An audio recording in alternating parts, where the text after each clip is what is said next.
नमस्कार, very good morning. बहुत स्वागत है आपका। आपके साथ मैं हूं मृदुल शर्मा। अनूप और अंजलि भी मेरे साथ बुलेटिन में रहेंगे, लेकिन सबसे पहले आपको बड़ी खबर बताएं। हैदराबाद में चुनावी घमासान तेज हो गया है। नवनीत राणा के बयान पर अब वारिस पठान AIMIM के प्रवक्ता हैं, उन्होंने निशाना साधा है।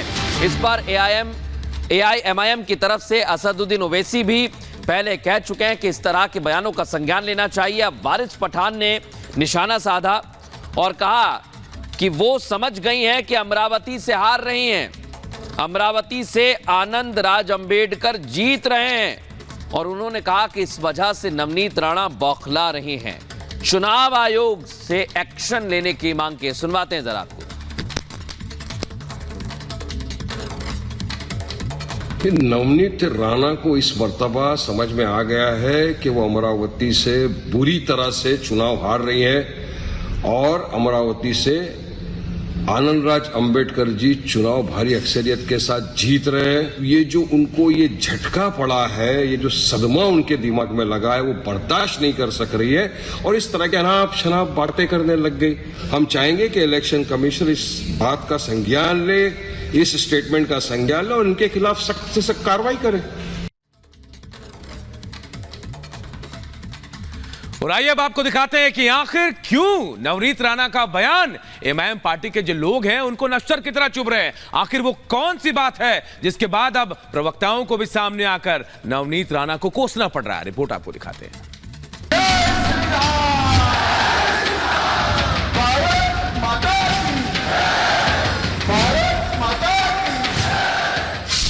हैदराबाद की फिजा में सियासत का शोर है, प्रचार का जोर है, वार पलटवार है और जीत की ललकार है। एक तरफ ओवैसी के सामने अपना गढ़ बचाने की चुनौती है, तो वहीं बीजेपी ने माधवीलता को मैदान में उतारकर ओवैसी की मुश्किलें बढ़ा दी हैं। अब माधवीलता के प्रचार के लिए हैदराबाद पहुंची बीजेपी नेता नवनीत राणा ने जिस अंदाज में ओवैसी बंधुओं पर प्रहार किया है, वो सियासी तपिश को और बढ़ाने वाला है। छोटे को मेरा कहना है, तेरे को 15 मिनट लगेंगे छोटे, और हमको सिर्फ 15 सेकंड लगेंगे। 15 सेकंड पुलिस को हटाया, 15 सेकंड अगर पुलिस को हटाया तो छोटे को बड़े को ये पता नहीं लगा कहां से आया और कहां को गया। नवनीत राणा ने हैदराबाद में मतदान को लेकर लोगों से साफ साफ कहा कि कांग्रेस और AIMIM को वोट देने का मतलब पाकिस्तान को वोट देने जैसा है। इस बार सिर्फ मतदान होगा तो देश के हित में होगा। इस बार मतदान करना है तो हैदराबाद को पाकिस्तान बनाने से रोकने के लिए होगा।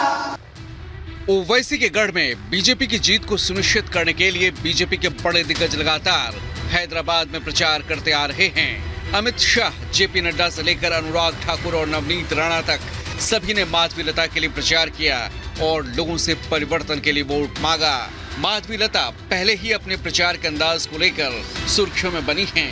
वहीं ओवैसी को भी अपनी सीट सरकने का डर सताने लगा है। असदुद्दीन खुद सर झुका के भगवा शाल पहन लिया। वो तो मुसलमान के लीडर बोलते ना, तो लीडर ने पहन लिया ना भगवा का शाल, खत्म हो गया। अभी मुसलमान को इशारा कर रहे माधवीलता दीदी को वोट डालो। यहाँ कोई रजाकार नहीं है, यहाँ पर इंसान रहते हैं।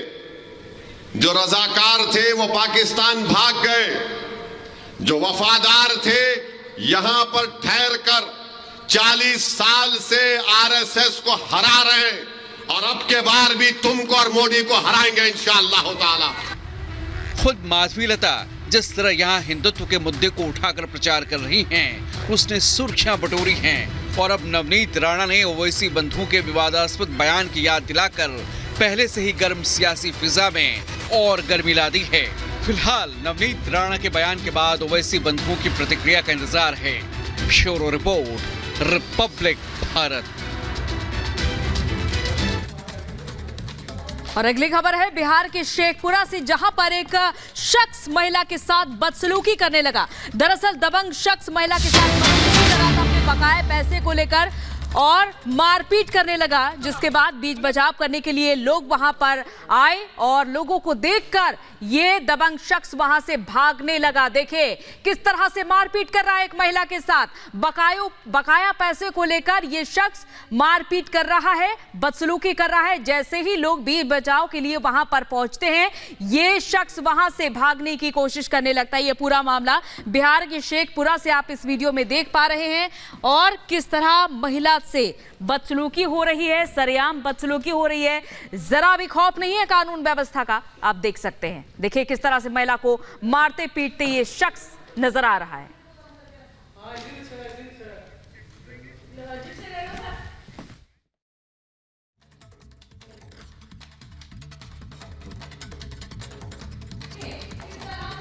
बचाव करने के लिए जैसे ही पहुंचती है, ये दबंग शख्स वहां से भागने की बचने की कोशिश करने लगता है। लेकिन जरा देखिए, मानवीयता के आधार पर अगर देखा जाए इस वीडियो को, महिला के साथ बर्बरता करता हुआ, बदसलूकी करता हुआ ये शख्स। चलिए आगे बढ़ेंगे और बात करेंगे अमृतसर की, जहां से खबर मिल रही है घर में जोरदार धमाका हुआ है। धमाके के कारण क्या है इसका पता लगाया जा रहा है। सिलेंडर में ब्लास्ट हुआ है। जोरदार धमाके में एक शख्स के घायल होने की खबर मिल रही है। दरअसल गीजर यहां लगा हुआ था और गीजर में जोरदार धमाका हुआ।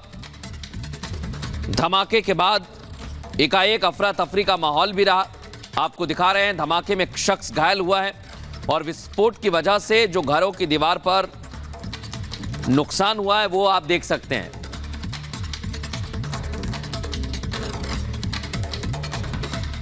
ਸਾਨੂੰ ਸ਼ਾਮ ਨੂੰ ਇੱਕ ਇਨਫੋਰਮੇਸ਼ਨ ਮਿਲੀ ਸੀ ਕਿ ਕੋਠੀ ਨੰਬਰ 223 ਸੀ ਬਲਜੀਤ ਸਿੰਘ ਦੀ ਹੈ, ਜੋ ਕਿ ਗ੍ਰੀਨਫੁੱਟ ਦੇ ਵਿੱਚ ਹੈ। ਉਹਦੇ ਵਿੱਚ ਕੋਈ ਅੱਗ ਲੱਗੀ ਹੈ। ਜੋ ਮੈਂ ਆਪਣੇ ਸਟਾਫ ਸਮੇਤ ਮੌਕੇ ਤੇ ਪਹੁੰਚਿਆ ਤੇ ਤਦੋਂ ਫਾਇਰ ਬ੍ਰਿਗੇਡ ਨੂੰ ਵੀ ਇਨਫੋਰਮੇਸ਼ਨ ਦਿੱਤੀ ਕਿ ਉਹ ਵੀ ਫਾਇਰ ਬ੍ਰਿਗੇਡ ਦਾ ਸਟਾਫ ਹੀ ਜਿਹੜਾ ਮੌਕੇ ਤੇ ਪਹੁੰਚ ਗਿਆ ਸੀ। ਫਾਇਰ ਬ੍ਰਿਗੇਡ ਦੇ ਸਟਾਫ ਨੇ ਮੌਕੇ ਤੇ ਪਹੁੰਚ ਕੇ ਜਿਹੜੀ ਹੈ ਉਹ ਅੱਗ ਨੂੰ ਕਾਬੂ ਪਾ ਲਿਆ ਗਿਆ। ਜਦੋਂ ਉਹਨਾਂ ਵੱਲੋਂ ਅੰਦਰ ਜਾ ਕੇ ਮਤਲਬ ਕਿ ਸਾਰੀ ਅੱਗ ਤੇ ਕਾਬੂ ਪਾਇਆ ਜਾ ਰਿਹਾ ਸੀ ਤਾਂ ਅੰਦਰ ਜਾ ਕੇ ਉਹਨਾਂ ਵੱਲੋਂ ਇਹ ਪਤਾ ਕੀਤਾ ਗਿਆ, ਜੋ ਉਹਨਾਂ ਪਾਇਆ ਕਿ ਇਸ ਸੰਬੰਧੀ ਜਿਹੜਾ ਗੈਸ ਗੀਜ਼ਰ ਨਾਲ ਅੱਗ ਲੱਗੀ ਹੈ। और देखिए, पद से हटाए जाने के बाद आकाश आनंद ने ट्वीट किया है और कहा कि बहुजन समाज की बड़ी नेता हैं मायावती और आपका आदेश सर माथे पर। जी हां, आकाश आनंद कोऑर्डिनेटर पद से उनको हटाया गया। अपने उत्तराधिकारी पद से भी मायावती ने उनको हटाया। कहा कि अब परिपक्व हैं और जब तक परिपक्व नहीं होंगे तब तक कोई जिम्मेदारी नहीं मिलेगी। लेकिन अब आकाश आनंद ने ट्वीट किया है मायावती जी के बारे में। कहा कि मायावती जी, आप हमारी सर्वमान्य नेता है, आप बहुजन समाज के लिए एक आदर्श, आपका आदेश सर माथे पर, समाज के लिए अंतिम सांस तक लड़ूंगा।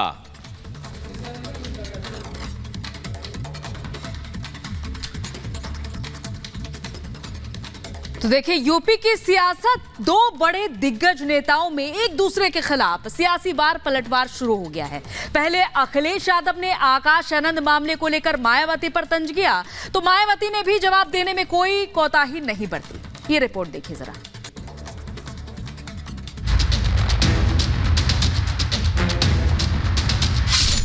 एसपी और बीएसपी की नई तकरार। आनंद का नाम, अखिलेश पर माया का तंज। माया का पलटवार, यादवों की चिंता करे सैफई परिवार। बहुजन समाज पार्टी की मुखिया और अपने तेवरों के लिए जानी जाने वाली मायावती ने अखिलेश यादव पर तीखा निशाना साधा है। मायावती ने अखिलेश को सपा की चिंता करने की नसीहत दे डाली।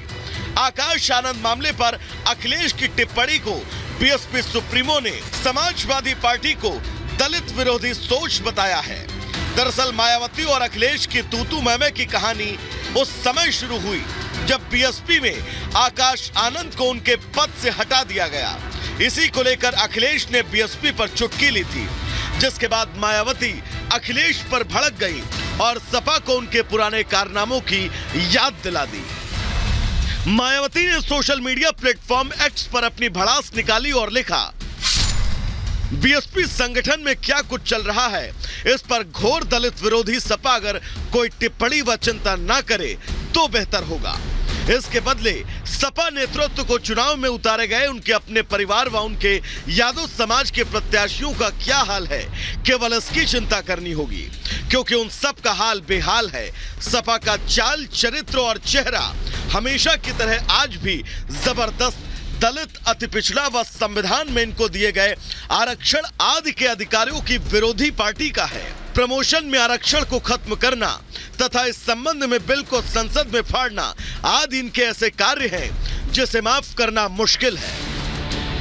इस विवाद की शुरुआत तब हुई जब बीएसपी मुखिया मायावती ने 2 दिन पहले एक हैरानी भरा कदम उठाया।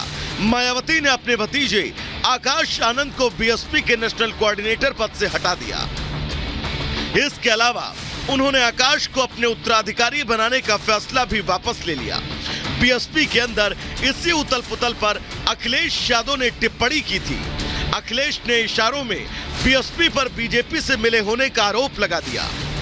मैं अपने बहुजन समाज के लोगों से कहूंगा, बहुजन समाज पार्टी को वोट देने का मतलब है अपना वोट खराब करना। वो बीजेपी का साथ दे रहे हैं, चाहे सामने से चाहे पीछे से। इसलिए मैं आपके सामने अपील करता हूं कि बहुजन समाज पार्टी को वोट देने का मतलब है अपना वोट खराब। बीएसपी और एसपी के रिश्ते हमेशा से ही खट्टे मीठे और तल्ख रहे हैं, जिसका असर दोनों दल के नेताओं के बयानों में दिखता है।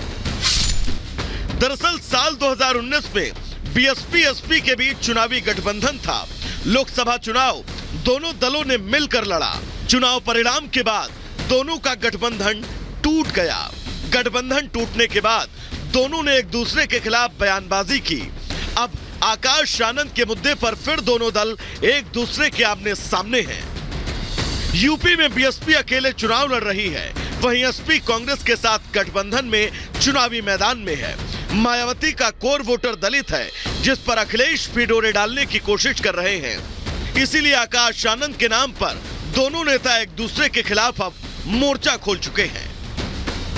ब्यूरो रिपोर्ट और रिपब्लिक भारत।